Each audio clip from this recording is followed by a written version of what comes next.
La criminalité, c'est un cycle. Et tu vois, le nouveau procès va se dérouler sans qu'aucun témoin ne se présente à la barre.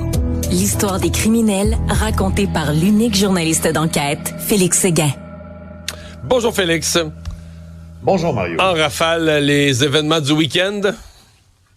D'abord, la police de Montréal tente de savoir ce qui s'est passé dans l'arrondissement Rivière-des-Prairies. Il y a eu incendie d'un véhicule. Je te rappelle qu'il y a souvent plusieurs options quand un véhicule est incendié. Soit que quelqu'un doit de l'argent, soit qu'on veut lui faire passer un message pour le contrôle d'un territoire, soit qu'il a de très puissants ennemis, ou soit que cette voiture est servie à commettre un crime. Honnêtement, je rage de notre photographe Pascal Girard. Je suis pas sûr que cette voiture-là appartient à un multimillionnaire. Ça a l'air d'une petite voiture coupée même économique. Alors, il n'y a eu pas d'arrestation. C'est le SPVM qui enquête sur ces événements. Ce qui s'est passé en fin de semaine, très rapidement.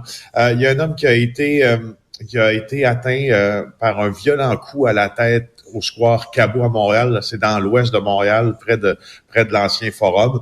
Il y a un suspect qui est inconscient. La victime lutte toujours pour sa vie. Semble être un conflit qui a dégénéré. Puis il y a une autre agression qui est survenue, elle, dimanche. Sainte-Catherine et Atwater. C'est un homme de 41 ans qui a été blessé suite à une agression armée. Cette fois, c'est un objet contondant qui a été utilisé. Alors, voici ce qui s'est passé en ville en fin de semaine. Assez tranquille. Ouais. Procès qui est pas si suivi que ça, quand même intéressant à certains égards. C'est celui sur le convoi de la liberté à Ottawa, là, les camionneurs qui avaient paralysé la ville d'Ottawa. Je trouve ça curieux, d'ailleurs, que ça soit pas suivi à ce point. Le procès de Tamara Lik et Chris Barber, c'est deux instigateurs là, du convoi de la liberté. Ce fameux convoi de la liberté qui, en 2022, avait paralysé le centre-ville d'Ottawa.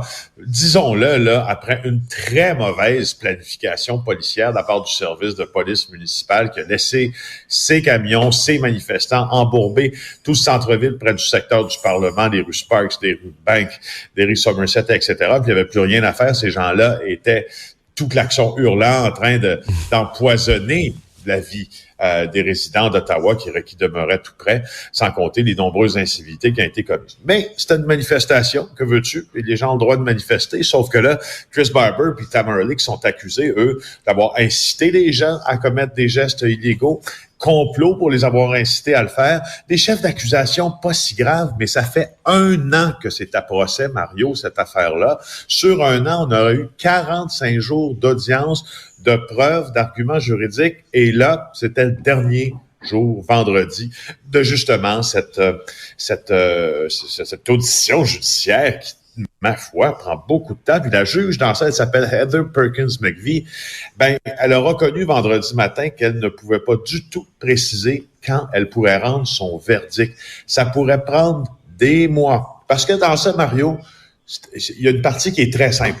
Il y a ce qu'on appelle un exposé conjoint des faits. Ça va accélérer le rythme de la justice, Mario.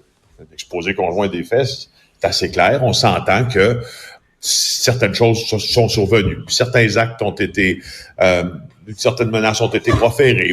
Bref, la défense, la couronne s'entendent, là. Ça, c'est clair. C'est arrivé. On admet tout ça. C'est arrivé. Sauf que dans le cas de M. Barber et Mme Lik, là où il y a un important débat, c'est sur, en fait, même le droit de manifester. C'est que, au fond, le débat, maintenant, il est entre les droits individuels et les droits collectifs. La défense dit que, au fond, Lik et Barber exerçaient leurs droits fondamentaux dans le cadre d'une manifestation légale, donc ils n'ont pas eux-mêmes enfreint la loi. La couronne dit que c'est pas tout à fait exact parce qu'elle dit qu'aucun droit n'est sans limite, y compris le droit de défendre ses convictions.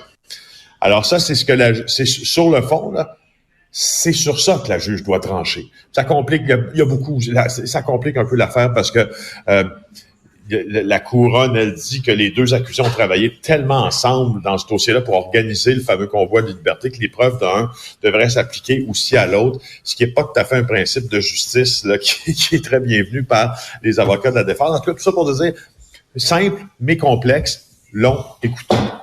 Et ça pourrait prendre du temps, donc, pour avoir une décision finale. Puis là, c'est après ça, est-ce qu'ils iront en appel, ce qui est bien probable. On n'en a pas fini. Est-ce qu'on a du nouveau sur cet individu de Montjoly qu'on disait une espèce de responsable, de personnage associé au crime organisé dans l'Est du Québec, André Bourgouin? C'est ce qui est bien ingrat quand on couvre le crime organisé, mon cher Mario, puis qu'on est à en parler publiquement, c'est que souvent, on rédige nos articles et puis nos reportages et puis on en parle en chronique avec les informations que les policiers ont, les théories policières qui prévalent au moment où on en parle. Je te rappelle que la semaine dernière, nous affirmions à cette même antenne qu'un ex-trafiquant de Montjoly, M. Bourgouin, qui a été tué il y a quelques jours, l'a été dans le cadre du conflit opposant les Hells Angels et le Blood Mafia Family, le gang de Dave Turmel, qui lui est toujours en fuite. On attend toujours son arrestation. Il est recherché. Il y a un mandat international qui pèse contre lui. Je te dirais, c'est ça, mais pas tout à fait les informateurs qui ont justement écouté notre chronique puis qui nous ont précisé. Je les remercie d'ailleurs qui nous ont précisé là-dessus quelques détails. Il semble que le fameux André Bourgouin de Montjoly, je te rappelle qu'André Bourgouin, de tous les instants, dans ce coin-là du Québec, ça a été l'homme des Hells Angels, le vendeur de drogue des Hells Angels. Il semble qu'il ait été plutôt éliminé par sa propre organisation, donc les moteurs criminels, parce qu'il se rapprochait trop du Blood Mafia Family de notre ami Dave Turmel.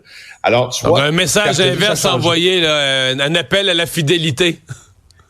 Oui, alors c'est ça. Alors la trame de fond demeure, mais les causes changent. Et ça, je te dis aussi, on me confirme également que ça fait bien l'affaire parfois des Hells Angels depuis quelques semaines, qui sera en train de perpétrer certains crimes et ça passe rapidement sur le dos du BFM. On voit ça dans le crime organisé, il y a des gens qui en profitent. Puis là, on disait que les Hells Angels semblaient affaiblis au cours des dernières semaines.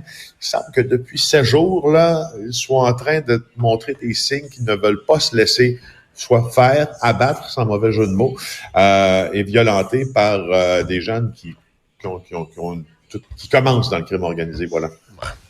Tu parles de gens qui t'appellent, qui te rejoignent pour compléter des histoires ou t'en donner.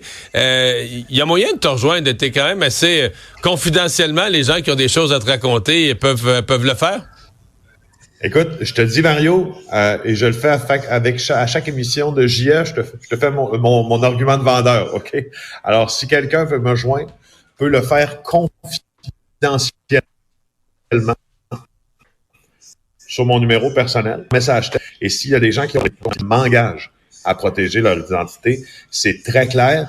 Alors, ce numéro de cellulaire-là, si vous allez sur le site de l'émission JE, il est disponible. Puis ce qu'on va faire, c'est qu'au cours des prochaines chroniques, on va parler à l'équipe, puis on va le rendre disponible à la fin de la chronique pour que vous puissiez avoir un canal direct si vous voulez préciser, commenter, ajouter, puis dévoiler des informations à cette chronique. C'est bien le fun, d'ailleurs, ça fonctionne. Mario, ça, je te le dis, là, les gens appellent. Les gens sont attentifs à la chronique. Ils appellent, ils veulent ajouter des informations, puis en préciser d'autres. C'est bien intéressant. C'est pour ça que je t'en parlais, parce que je voulais que tu puisses leur dire qu'ils sont bienvenus de le faire, ceux qui veulent te passer des petites infos. Merci, Félix. Salut. Salut, mon Mario. Bye. Une autre vision de l'actualité.